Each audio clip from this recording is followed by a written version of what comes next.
We can it's 8:31, so I try to start at 8:30. But we'll Yeah, see if people come in and just chat. And I like chatting. This is very informal. I we mean, can it's 8:31, so I try to Okay, start at now I need to 8:30. figure out how to mute But we'll see if myself. people come in and just chat. And I like chatting. This is very informal. I mean, okay, can you go ahead, say something? I'm here. Okay, great. All right, so we'll start at like, I'm gonna share a timer. We'll actually start because I'm gonna put it out on Facebook too. Okay. And I probably shouldn't have gone live just yet until I had it up, but I wanted to at least. Um, I don't know if Bill leaves Jersey or Pennsylvania. I'm not sure if Bill actually leaves. Bill's a unique character. we'll talk about because we're live now, so Okay. I got my list of questions. But you could potentially start telling us about who you are, what's your name, where do you live. So let's start there. What's your Okay. name and where do you live? I'm Introduce Glenn. yourself. I've been doing this for the insurance industry for 30 years. I'm an independent adjuster, public adjuster, licensed restorator, and estimator. Started as a company adjuster and just decided to, progress from there. I work as a estimator for various metro adjusters. And like I said, I'm certified for restoration. I actually run crews for restoration up in Pennsylvania. I live outside Allentown. Oh, okay. You know, are you a big Philly cheesesteak person? I like my cheesesteaks for either Pat or Geno's. Oh And boy. I used to love my Philly pretzels with mustard. Oh, it's just a pretzel with mustard. Oh, that's why they have those. I got Yes. Bill brought some to the office one time, but anyway, um, okay. So your background, you've been doing this for 30 years. What got you into, um, oh, hi everybody. My name is Abahi. If I can help you make money in this very lucrative industry, would you let me? Today I'm talking to my Xactimate writer, Glenn Gilbert. And I told you last week that we would have the opportunity to actually spend time with an Xactimate writer. That way you can have the opportunity to learn virtually. He's the person I use to do that. However, he is also versed in the public adjusting, the independent adjusting, and working as an estimator, like contractor knowledge, which is going to help you understand like how you can move about the industry. Now, I want to actually not talk about Xactimate just yet because it's no good knowing it if you don't have the prequel to it. You have to know how to sketch, you have to know how to measure. You need these skills. Well, today Glenn is just going to kind of give us his background, and you'll hear from both sides. So participate by asking questions in the comments, and he's going to go through his story. And I want to make sure that you all have an opportunity to ask him questions. He lives in where do you live? You said Pennsylvania? Yep, outside of Allentown, PA. Now, how I met Glenn Gilbert is through a colleague of mine. And so Glenn writes my large estimates for fires and large losses. And then just ones where there may be intricate items. So if you guys ever need his help, he definitely is available to consult for you, or you'll probably have the opportunity to also just send him estimates and then he can help you with those. But Glenn, my audience is very excited to get into the claims industry. They are coming from all types of backgrounds, male, females, college students, to people who are working second careers. If that's you at all, just tell me where you're from and what you do now. And that way we can kind of generate some examples and things that you may be able to do to help yourself, especially if you're in the Pennsylvania tri-state area. All right. So, Glenn, have you done any estimates lately? Like any inspections, I mean, last week? No, I've been doing estimates for the Gulf Coast. I'm working for a couple of contractors down in Alabama from the hurricanes that happened.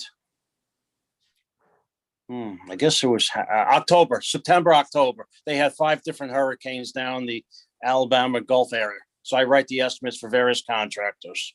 Okay. I haven't had to play. Well, yes, I did. I work for a mitigation company too, so I've been doing estimates for them. So I went out on a couple of estimates. We had 2 fires and a couple of water damages. Yeah. How do people typically, I guess, find you anyway? Word of mouth.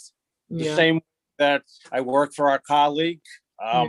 I was brought in by Metro to be an estimator to work with a few new adjusters. Yeah. Um, Now, you said that you're an independent adjuster. I'm also an independent adjuster. I work for an independent adjusting company up in Pennsylvania. Yeah. And you said we were talking earlier too about your experience with the trip charge. Can you explain that trip charge? Sure.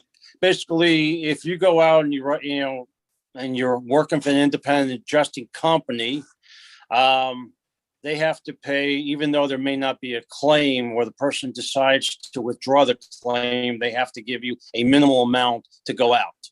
Mm-hmm. Usually with the first 50 miles, you don't get fuel or a gas or a mileage charge because that's part of the claim. Most independents have a fee schedule. So it might start off at $250 for anything less than $500. So wait, what do you mean that? Tell me about that. $250. The minimum that we'll get on the claim will be $250. Yeah. And that's anything up to $500, up to $5,000 usually. So when you write your exact so 0 to 500 to 5,000 to 5,000. would be $250. $250. $250. Okay. You figure it from 5,000 to 10,000, maybe $350. It depends on the independent adjusting company and their fee schedule. Uh-huh. Over 50 miles, you will get a mile. You can put it for a mileage charge. You will get a trip for miles. Now, Glenn, do you have to split this 250 or this 350 with the firm? No, they've gotten paid already by the insurance company. This is what the firm pays you. I see.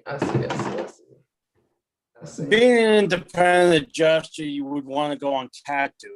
That's where the money is. I would want to go on what? Catastrophe duty. Catastrophes. Now, what was the first catastrophe you worked? First catastrophe I worked was Hurricane Andrew in Florida. What year was that? Do you remember? That was 1992. 92. That was 92. How old were you? At that point, I was. Oops. You're making me think now. 25, 26. Okay, so you started in your mid-20s? Mid-20s, yes. Uh-huh. All right, and so that was your first one. So tell me, what was that like? Interesting. I was shot at by the Cubans. No, really? Yeah, they want to see if the gringo could dance. How many hours did you work when you weren't dancing? We worked 10-hour days. 7 days? 7 days a week, yes. 10 hours? All right, 7 days a week? Yes. And were you being paid hourly or? No, I was a company employee, so we got a per diem salary plus whatever my salary was plus per diem. Okay, what company was it? Are they still in business? That was American Reliance. It was a little company out in New Jersey. Oh, okay. Now working as an independent, you get good money, but you're working because you get a certain amount of claims. You're working, so the more claims you have, the more money you'll make. Yes. I mean, I guess that makes sense. but Yeah. not as a staff though, not as a. No, not as a staff adjuster, So no, what were unless you making per hour? it's tough to say. I was making minimal back then, but it's tough to say, maybe 40,000 a year. Okay. Some people don't make that now as an adjuster. As an independent, you work 12 hours a day, you work for yourself, you work a certain amount, depends on the company. Yeah. Auto Geico. Um, as a metro rep or metro adjuster, you work what you want and the pay is better. Yeah, I think so too. Yes. So okay, so you don't remember how much you were making per hour? I couldn't begin to tell you. It could have been $20 an hour. Let's make it $20 an hour. Oh, okay. Oh, well, you said 40,000. Yeah, about $20 an hour. And it was a staff position. It was a staff position. We got 25.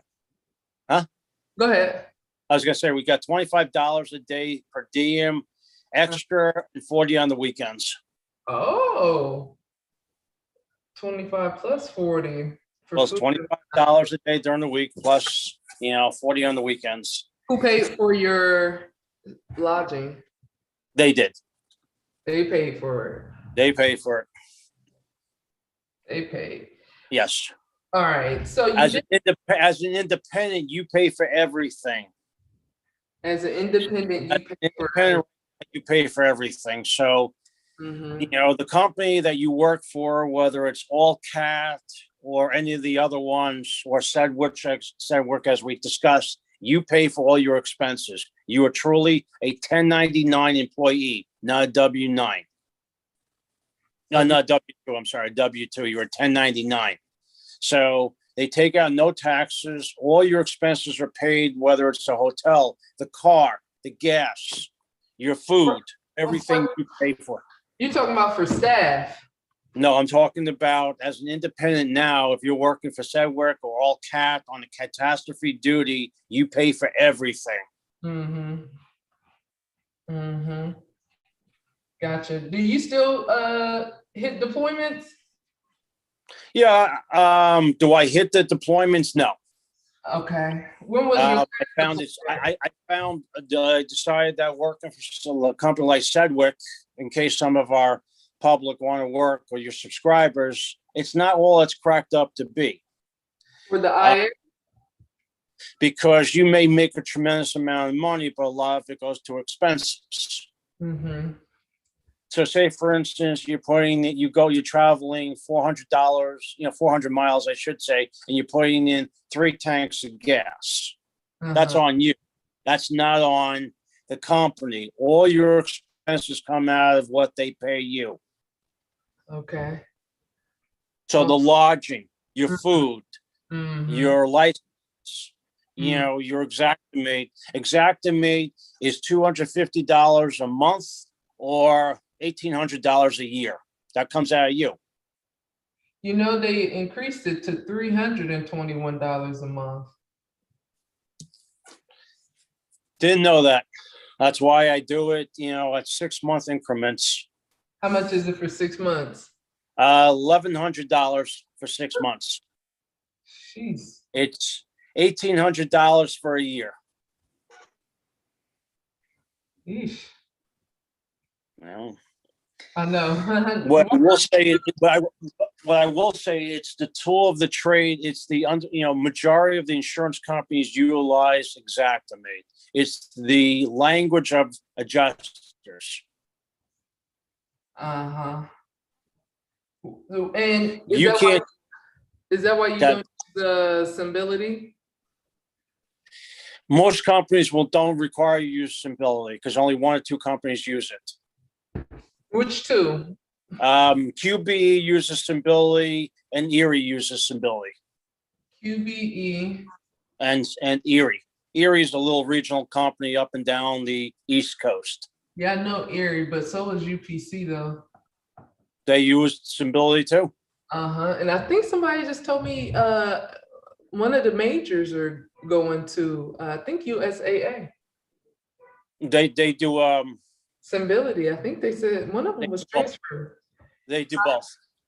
Those- USAA, Oh, really? Yeah. So Symbility. yeah. I mean, so that's another language that you have to learn. Have you used it?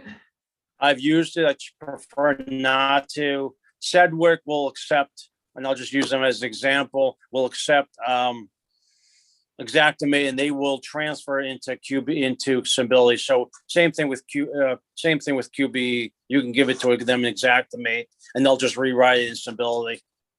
Uh-huh. You know, there's a company called Great American.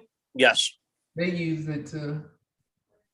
Most of the independents, they will switch it over, but I mean, it's not language. Staffy. That's a Staffy though. Yeah. That's the Staffy for the mortgage policies. Oh, so it's a forced place policy. Yeah. The other thing is a lot of your. Hold on just a second. You know, we're trying to, you and I, this happens, you and I get to talking. I forgot we were in front of a audience, and we did ask them to have questions ready. So let me see if anybody had any questions. Please. No, not yet. I don't think we just have just one person watching. I Okay. really didn't send this out. Oh man, I really didn't send it out. That was some good stuff though. That's okay. Now, you know what? It is okay. So what I'll do is, this was so good. I'll just upload it as like a video versus being live, because we having a good. But the thing is, the reason why I wanted to at least go live and at least have a conversation, because we want to teach people Symbility in Xactimate, right? That's what you and I were talking about. Well, we're going to teach people Xactimate because you can only learn one language at a time. And majority of your standard companies, whether it's Travelers, Liberty Mutual, they all do. State Farm, Allstate, they're all doing Xactimate. They don't do Symbility. Yeah, might as well just focus on the major. You might focus on the Xactimate because it's just going to be too confusing. Plus the fact that, to get the two companies, the two licenses is expensive for a person who's just starting out. Yeah. So I do have a program for those who need a 40-hour course. I want the Xactimate training to be able to come with that. So we set up some dates for you to be available for people to come in. And I'm thinking that you teach them maybe virtually, just how people can sketch their rooms, or what tools to use and what they should do and not do, because I want to be able to help those knock out that initial, what they need to do, that initial assessment. Well, also the fact, if anybody has questions from the policy side, I'm also a licensed agent. So for the 40 hours, you have to take an exam. And that's also key because it's based on policy language. It's another thing we have to discuss is policy language. There's a difference between your HO3 and HO2 and HO1. I just had a customer in Texas have a DW1. A DW1 is named peril policy, and without extended coverages, you get two coverages. That's it. You get fire and lightning, and that's it. There's no wind, there's no water. I just had a customer that had no water coverage under a DW1 policy. So talk about policy language too, because that's part of your 40. After the 40 hours, you have to get an exam. You have to take an exam. Yeah. That's based on policy language. Right. It is. What about the so if you're helping with claims in Texas, so like what's your role in that one? I write an estimate. And and what do you do virtually? Because you write estimates for me. Tell us about good ways to be an assistant if you're going to be writing someone's estimates. The best thing to do is to go out and have a viable claim. Okay. You as the claims adjuster on behalf of Metro have a certain amount of time, and you and I have discussed this, and I say this to all the adjusters. You want viable claims. If your reps go in or another adjuster goes in, you want to make sure that's viable. That it's a claim that you can write that's not going to be CWP, which is closed without pay, because that means it's a waste of time for everybody. Mm-hmm. You can't go into and if you don't know construction, you don't want to claim where you're not going to make money, You're because right. everybody gets a portion of the claim. Mm-hmm. So if we write for 35%, you may get, as the adjuster, you may get 10%. I think, well, no, 20% as a senior adjuster, such as yourself. And then there might be 10% that the writer writes. I mean, the claims rep writes. Mm-hmm. So you want something. If somebody hands you a claim about somebody, you want them to give you a viable claim. I had a case where down in the Atlanta area, my colleague and myself went in, and all the gal had was a kitchen claim with an $8,000 deductible. Mm-hmm. It wasn't viable. It just wasn't worth having a That's claim. large. That's large. Yeah, I just did one today. That roof payment schedule, they paid her like $13,000 for her roof, but after the roof payment schedule and her $4,500 deductible, she's going to end up with like $1,600. Right.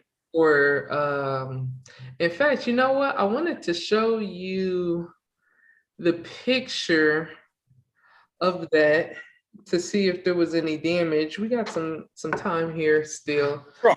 Oh, absolutely. Let me pull that up and see what your thoughts are. And they paid for the entire roof. And I was like, wait a minute, let me see. What's her last name? I mean, that's another thing you and I do. You get to pick the brain, and you say, is there anything else I can get? And I give you some suggestions. Mm-hmm. I do that with everybody. Mm-hmm. Oh, well, I'm also a licensed appraiser too. I do appraisal work. Now, how do you like the appraisal? What happens when you and the appraisal don't match up? Like, how often do you end up with the umpire? That is up to the customer, because in this business, the customer pays our fees, and they would have to pay half the cost of the umpire. Mm-hmm. Unless you have a viable claim where darn well the other appraiser is just off their rocker, it's a 50-50 crapshoot with an umpire. Mm. My approach is, why don't we get together, the other appraiser and myself, and see what the difference is, write up an estimate. If we can compromise, we deal with being compromised. Mm-hmm. So can you see this? I see the interior, yes. All right, so there's a window by that door. So Okay. that's where water was coming down. I don't know why I did. I should. That's up in the ceiling, right? That window. This window, yeah, that's up in the ceiling. It's a dome. It's a dome window, so it's a skylight. Mm-hmm. Correct. Okay, and so the skylight was leaking. Right. Okay, did they pay for the interior? Not yet. Well, they're going to pay for the interior. I'm not sure. I'm just working on this one. I just got the letter written. I understand. What type of policy? What policy form? Let me see what it is here.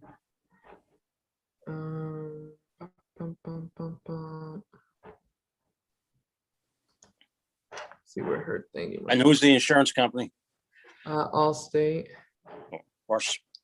Yeah, no, it's been. I just, I try to tell people, listen, it's change, and people do not change. Because you have to read the new policy form, whether or not they're paying based on a prorated basis for the roof, because that's the way Allstate writes. A prorated basis. Yeah, because they get they pay less than premium based on the age of the roof. So that's something else you have to look at. Yeah, that's what I was telling you. It's called you've never appraised for them, have you? For Allstate? Yeah. I have one. I'm going against Allstate. You have one you're going against. I'm going against on behalf of our common friend, and the other appraiser says, I don't cover this, I don't cover this, I don't cover this. And I looked at him, I said, that's fine, but we're going to do a compromise. Okay. What's the compromise? The compromise is he's going to give certain amount to things that he agrees with, and certain things he's not going to give me. So, and certain things he's not handling. The Okay. advantage is that what we do is we pick each other's brains all over the country. Mm-hmm. All right, I'm looking at this policy and you're asking me what type. Looks like Yes. the HO3 policy. Okay, so we have an HO3, so any water seepage is covered. So for that interior, you can't see it because it looks like a wood ceiling. It doesn't look like staining around the skylight. Right. But you're telling me the water came in. So how do we know the water came in? This wall right here, the wall over the window. The wall over the window. Okay, that looks like cathedral ceiling, or it looks like to me. No, it's just peaked. It's just a peak ceiling. Okay. Oh, above the window, above this. Okay, above the. I see it now. Above the doors. Those are patio doors. And that's not coming from the gutters. It's possible. Because I don't see it coming down, streaming down from the window. But you probably see it better than I. I do see the damage to the wall. Yeah, no, I don't see it either. So this is the one I was writing earlier. And when I start writing it, I'm like, this is under three grand. But she got so screwed because her policy has a $4,565 dollar deductible. Mm-hmm. It was $4,565 for tropical cyclone and wind and Oh, it's a name peril deductible. Correct. So Okay. But it's name storm deductible. My mistake. Name storm deductible. Okay. so yeah, that's how they put it. Yeah. However, she also has. Have you seen the roof payment schedule? No. Surface coverage. Well, they did a deduction of 40% first. Yeah. It's based on the age of the roof. Yes. That's what I say. It's a prorated basis because she pays less in premium to have that endorsement put on for a prorated roof. Yeah. So they have, so it's called the roof schedule coverage down here. Yeah. Okay. So they took the 40%, then they subtracted her deductible because the 40% would have put her at, let's say the roof was 13, but for simple numbers, I mean, you're looking $10,000 roof. They take 40%. Did they pay higher roof? Yes. Okay. What type of roof? 3-tab. Okay, so we have 3-tab. Mm-hmm. They gave us drip edge. They gave us starter strip. Did they give us how many facets to this roof? Facets? What do you mean by facets? Slopes. 1, 2, 3, 4. And they gave us 10% extra on it. I'll double check.